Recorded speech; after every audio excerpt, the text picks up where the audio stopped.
The chain-link fence appeared overnight, blocking the narrow gravel road that led to Marcus Webb's family cabin.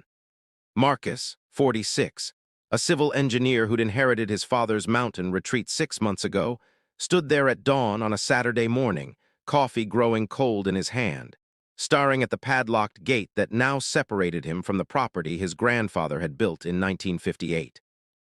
A sign zip-tied to the fence read, "Private HOA property, no trespassing, violators will be prosecuted." 3 months. 3 months of escalating harassment from the Timber Ridge HOA president who wanted Marcus's prime lakefront lot for a community pavilion.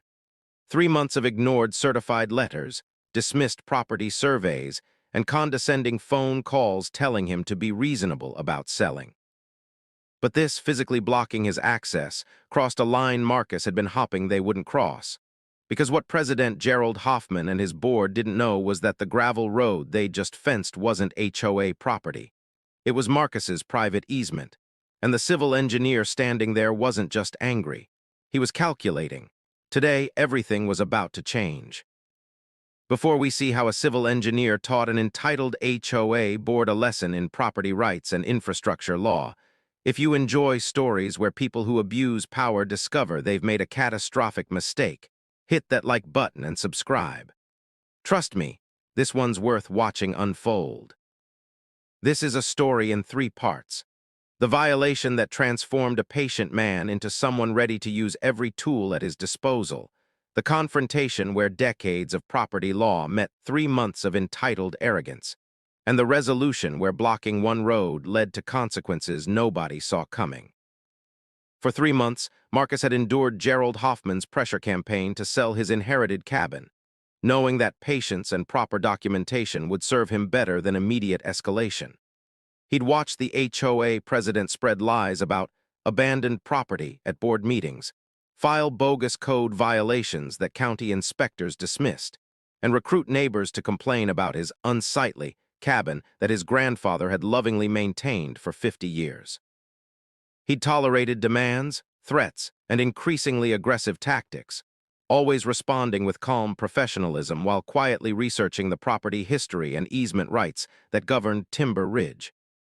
What Gerald never considered was that the quiet engineer he was bullying had spent 20 years designing infrastructure systems and knew exactly how property access, easements, and right-of-way laws worked. The confrontation came not when Marcus broke the fence down, but when he installed something Gerald and his board hadn't anticipated, a toll booth. The moment Gerald arrived at what he thought was his HOA's private road, only to find Marcus sitting in a folding chair with a cash box and legal documentation proving that every single Timber Ridge resident had been using his private road for decades without permission, the power dynamic didn't just shift, it inverted completely. Because Marcus hadn't just been researching his own property rights, he'd been researching theirs. The resolution brought consequences that rippled through the entire community, exposing not just Gerald's overreach, but years of HOA decisions built on assumptions nobody had bothered to verify. What started as an attempt to bully Marcus off his property ended with the HOA facing access fees, legal costs, and a complete restructuring of how they understood the infrastructure their entire development depended on. And the historical easement documents Marcus finally revealed proved something Gerald would spend years regretting. Sometimes the quiet person you're pushing isn't weak. They're just waiting for you to commit so completely to your mistake that there's no way back. Here's exactly how it happened. Marcus Webb had never planned to be the guy fighting his HOA over a cabin he'd visited maybe twice a year growing up. When his father passed away unexpectedly at 72, leaving Marcus the family's mountain property in his will, Marcus had been overwhelmed by grief and logistics, sorting through a lifetime of belongings, managing his father's estate, and trying to decide what to do with a rustic 2-bedroom cabin 3 hours from his home in Denver.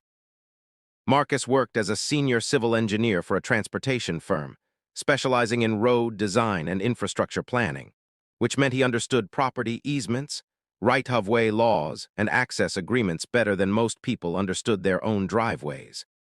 The cabin sat on 2 acres of prime lakefront property in the Timber Ridge development, a collection of 60 vacation homes built in the 1970s around a private lake.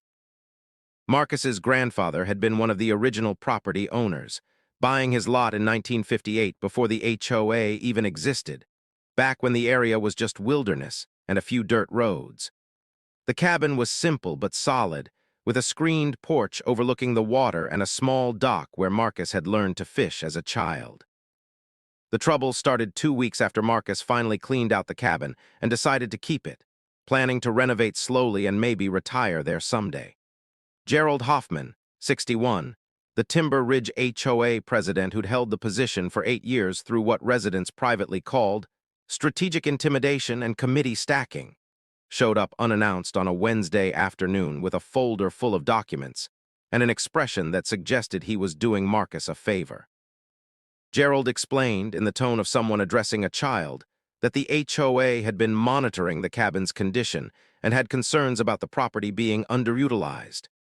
He presented Marcus with a letter offering to purchase the lot for $180,000, roughly half its appraised value, to convert it into a community pavilion and expanded beach area.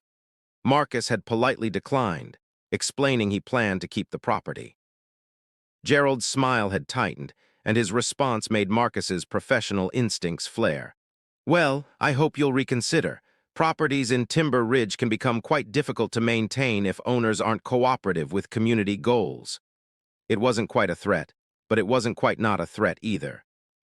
The second incident came 5 weeks later, escalating from uncomfortable to genuinely problematic. Marcus arrived for a weekend visit to find a county inspector's notice on his door, citing multiple code violations: improper septic system, illegal dock extension, and unpermitted structural additions. Marcus, who'd literally designed municipal infrastructure projects, knew immediately the violations were fabricated. His father had updated the septic system in 2019 with proper permits. The dock was grandfathered under pre-1980 regulations, and there had been no structural additions in 40 years. He spent 3 hours on the phone with the county, eventually speaking to an inspector who admitted the complaint had come from a concerned HOA representative, and that upon reviewing the property files, none of the cited violations were valid. The inspector apologized for the inconvenience. Marcus filed the documentation away and called Gerald, asking him directly if the HOA had filed the false complaints. Gerald's response was sickeningly smooth. "The HOA has a duty to ensure all properties meet community standards. Perhaps if you'd accepted our purchase offer, these administrative issues wouldn't keep arising." The breaking point came on a cold October morning when Marcus drove up for a weekend of cabin winterization and found his access completely blocked. A 6-foot chain-link fence now stretched across the gravel road, 40 feet before his property line, with a gate secured by an industrial padlock. The sign declaring it private HOA property sent rage coursing through Marcus's veins, not the hot, impulsive kind, but the cold, calculating fury of someone who just watched a bully make a move so egregiously wrong that it handed them every advantage possible. Marcus walked back to his truck, retrieved his phone, and photographed everything: the fence, the sign, the exact position blocking his access, the timestamp. Then he called the county sheriff's office. The responding deputy was sympathetic but limited in what he could do. "If they're claiming it's HOA property and you're claiming access rights, that's a civil property dispute. You'll need to get a surveyor and probably a lawyer." Marcus thanked him, filed the report anyway for documentation purposes, and sat in his truck for 20 minutes, working through the calculations that came naturally after 2 decades of engineering work. That evening, Marcus didn't try to force his way through or angrily confront Gerald. Instead, he drove back to Denver and spent the weekend doing what he did best: research. He pulled his grandfather's original 1958 property deed from the safe deposit box his father had left him. He obtained the Timber Ridge HOA founding documents from the county clerk's office. He reviewed the 1974 development plat that established the community. And in those documents, Marcus found exactly what his engineering experience had told him he'd find. The gravel road Gerald had just fenced wasn't HOA property at all. It was a private access easement created by Marcus's grandfather in 1958, granting limited right-of-way to neighboring properties, but retaining ownership and control with the original landowner. When the Timber Ridge HOA formed in 1974, they'd assumed the road was community property because everyone had been using it for years. But assumption isn't ownership, and usage doesn't transfer title. The road belonged to Marcus. Every single Timber Ridge resident accessed their properties by crossing his private easement, and Gerald Hoffman had just fenced it off. Marcus spent the next 2 weeks doing something his father had taught him. When someone tries to box you in, make sure you understand the entire playing field first. He hired a surveyor to confirm the easement boundaries.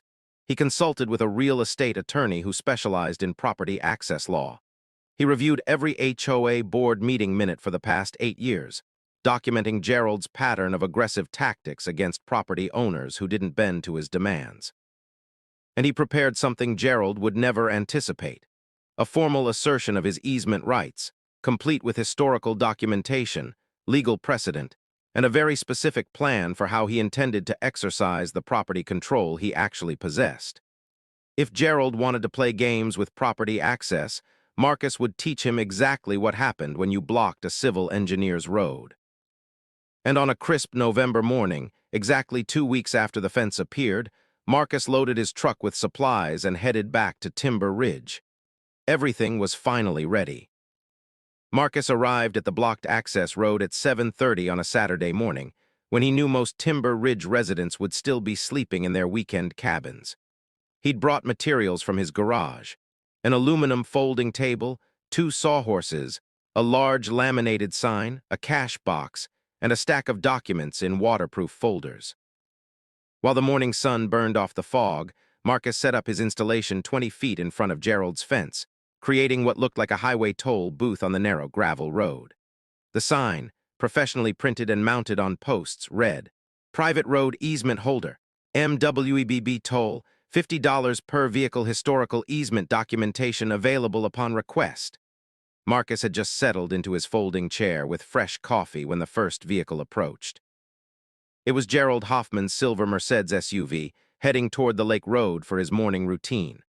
Marcus watched the vehicle slow, then stop, Gerald's face visible through the windshield, progressing from confusion to recognition to apoplectic rage in about 5 seconds. Gerald threw the Mercedes into park and stepped out, his face already red, his voice loud enough to echo off the surrounding pines. "What the hell do you think you're doing? You can't block HOA roads. I'm calling the sheriff."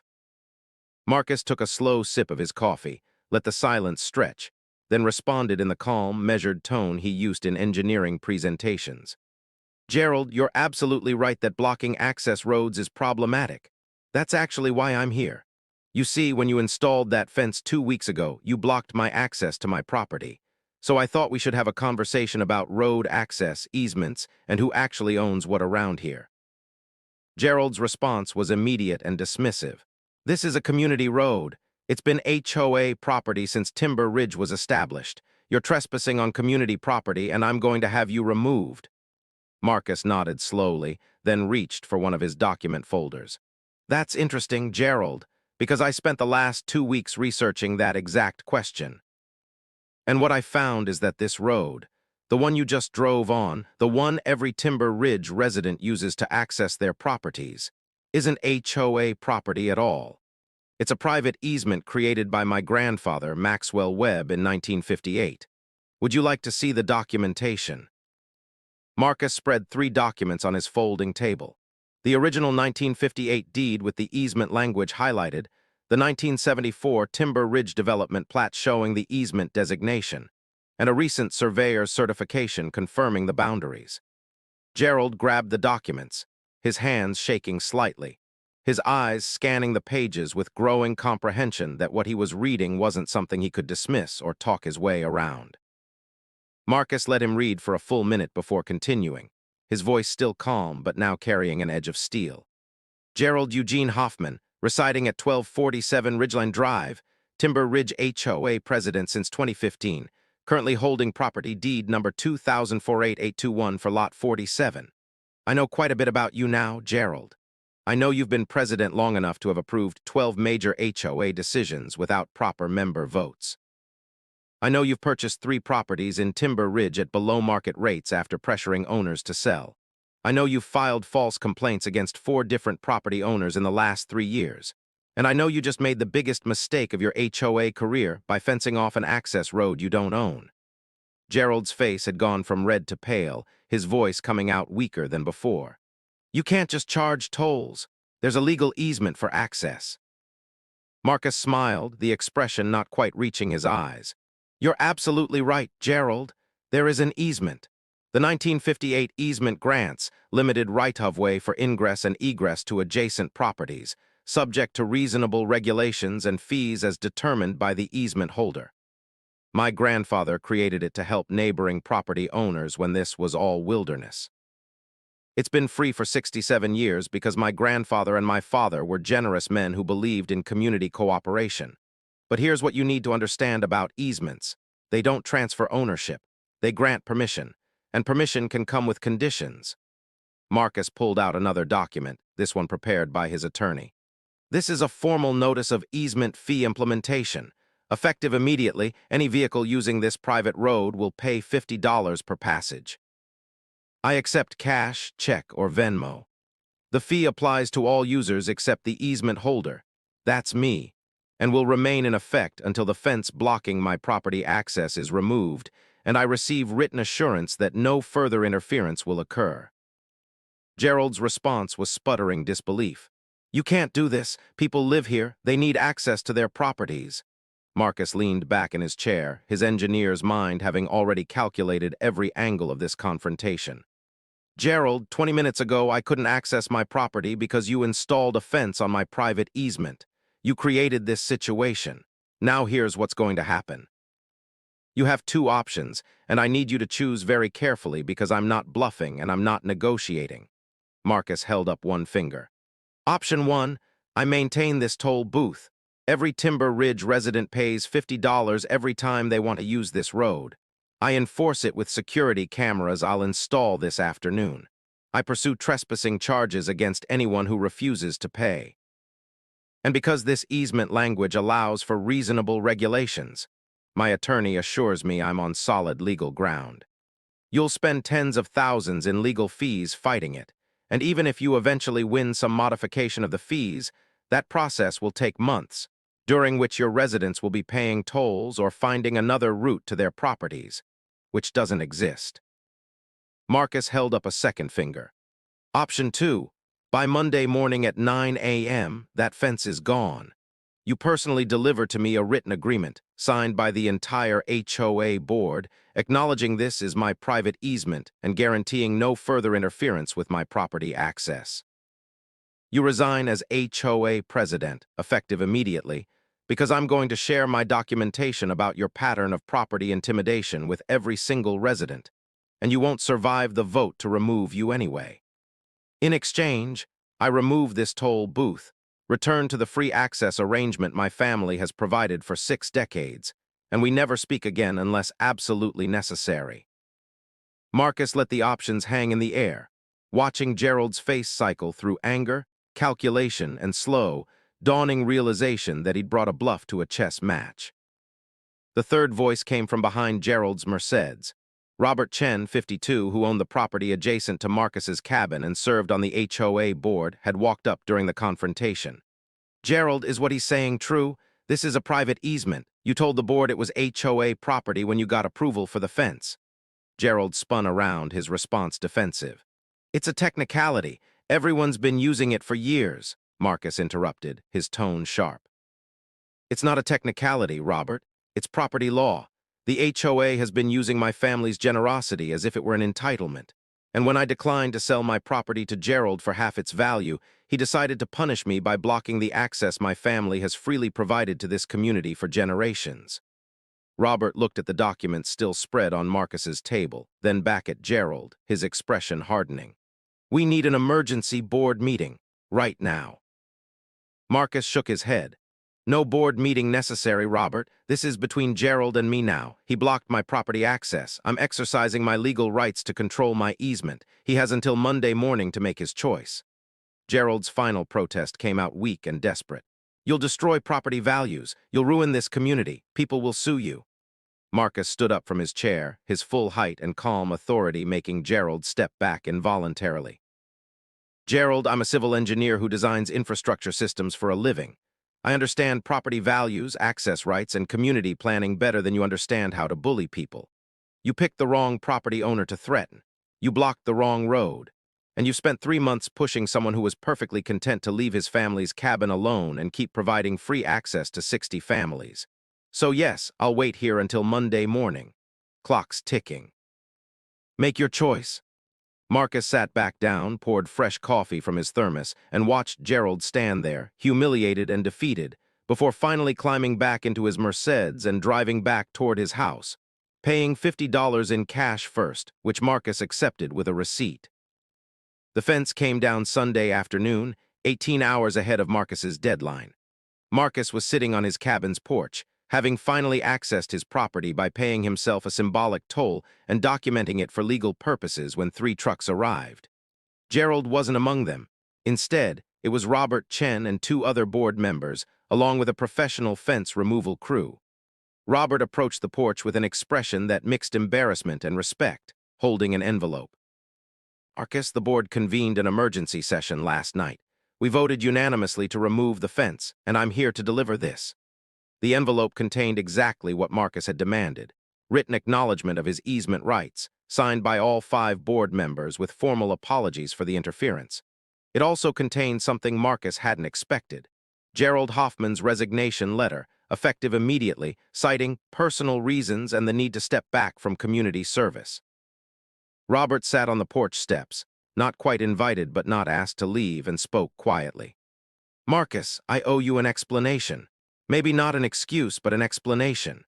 Gerald told the board 6 months ago that your property was abandoned, that your father had died leaving unpaid HOA fees, and that we had an opportunity to acquire prime lakefront property for community use.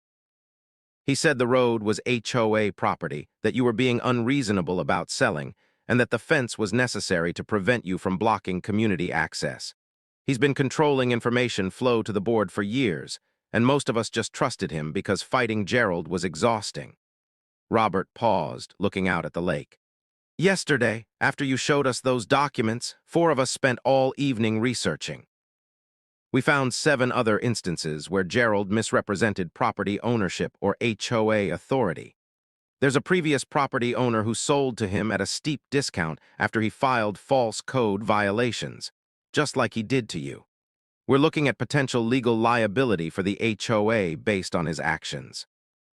The complications Marcus hadn't anticipated came Monday morning when his story spread through Timber Ridge like wildfire. By noon, Marcus had received phone calls from 9 different property owners, 3 of them asking detailed questions about their own easement rights, 4 thanking him for finally standing up to Gerald, and 2 asking if Marcus would consider running for HOA president. Marcus declined all leadership requests. He was a civil engineer, not a community organizer, but agreed to present his findings at the next board meeting. What emerged from that meeting was sobering. The Timber Ridge HOA had been operating under assumptions about property boundaries, easement rights, and authority limits that hadn't been verified in decades. Marcus's research had revealed that at least 4 other properties had private easements or boundary issues that the HOA had been casually violating. The community needed a complete property survey and legal review, which would cost tens of thousands of dollars the HOA hadn't budgeted. The final reckoning came 6 weeks later during the annual HOA meeting, now run by interim president Robert Chen. 60 families packed the community center, far more than usually attended.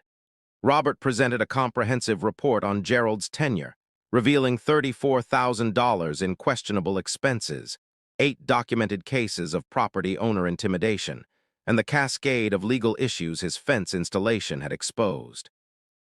3 former property owners who'd sold to Gerald at below-market rates were now considering legal action. The forensic audit Robert had commissioned revealed that Gerald had been systematically using his HOA position to identify vulnerable properties, pressure owners to sell, and acquire them through his family's real estate LLC. Marcus's situation wasn't unique. It was just the first time someone had the resources and expertise to fight back effectively. Gerald Hoffman didn't attend the meeting. Word around the community was that he'd listed his Timber Ridge property for sale and was moving to Arizona, claiming Colorado's climate didn't agree with him anymore. The three property owners Gerald had pressured into selling were exploring legal options, but Marcus doubted they'd recover much. Gerald had been careful to stay just barely within legal boundaries, using the HOA as leverage rather than outright fraud. The most lasting consequence was the complete restructuring of how Timber Ridge operated. The new board implemented strict controls on presidential authority, required independent legal review of any property disputes, and established a Property Owners Protection Committee that Marcus agreed to advise on engineering and easement matters. His toll booth had been operational for exactly 36 hours, collecting $850 from 17 vehicles, money Marcus donated to a local veterans charity that his father had supported. 2 months after the fence incident, on a clear January morning, Marcus sat on his cabin's porch with his sister, Jennifer, 43, who'd driven up from Colorado Springs to help him sort through the last of their father's belongings. The dock stretched out onto the frozen lake, looking exactly as it had in Marcus's childhood memories. No fences blocked the road. No threatening letters arrived in his mailbox. The easement documents were filed safely in a fireproof safe, copies provided to the new HOA board, and his attorney's contact information shared with 3 other property owners who discovered their own boundary issues. Jennifer looked at the peaceful scene and asked the question Marcus had been contemplating. "Do you think Gerald actually learned anything, or did he just move on to bully people somewhere else?" Marcus considered the question while watching an eagle circle over the frozen water. "Honestly, probably the latter. People like Gerald don't usually learn. They just find new situations where their tactics haven't been tested yet. But the Timber Ridge community learned something valuable. They learned that HOA authority isn't unlimited, that property rights matter, and that sometimes the quiet person who doesn't immediately fight back isn't weak. They're just making sure they understand the battlefield before engaging." Jennifer smiled. "Dad would have been proud of how you handled this." "Though I think he would have put up the toll booth sooner." Marcus laughed, the sound echoing across the frozen lake. "Dad was more of a fighter, I'm more of an engineer. I wanted Gerald to commit so completely to his mistake that there was no way back. The fence was perfect because it was physical evidence of his overreach. If he just kept pressuring me verbally, it would have been my word against his. But that fence, that gave me everything I needed." Marcus had learned something profound about justice during those tense weeks of research and confrontation. Sometimes standing up for yourself isn't about immediate, aggressive response. It's about understanding your actual rights, documenting everything, and waiting for your opponent to make the move that exposes them completely. Gerald had gambled that Marcus wouldn't know the property law, wouldn't have the resources to fight back, and wouldn't be willing to make things uncomfortable for an entire community. He'd lost that gamble because he'd never bothered to research who he was threatening. And as Marcus sat there in the peace his grandfather had built 70 years ago, he smiled. Because justice, whether it arrives fast or slow, hits exactly as hard as it needs to when backed by property deeds that prove some roads belong to the person who built them, not to the person who wants to control them most. Across the country in Sedona, Arizona, retired park ranger Diana Foster was tending her desert garden when her neighbor's contractor demanded she remove the illegal fence along their shared property line, a fence that had stood for 30 years. Diana smiled, the same smile that once preceded backcountry rescues in Yellowstone, and pulled out the historical survey maps and original homestead documents she'd inherited with the property. "That's fascinating," she said quietly, "because this fence marks the boundary of a land grant from 1889, which means your client built their entire addition on my property. But please continue explaining what I need to remove." The contractor went pale, but that's a story for another time.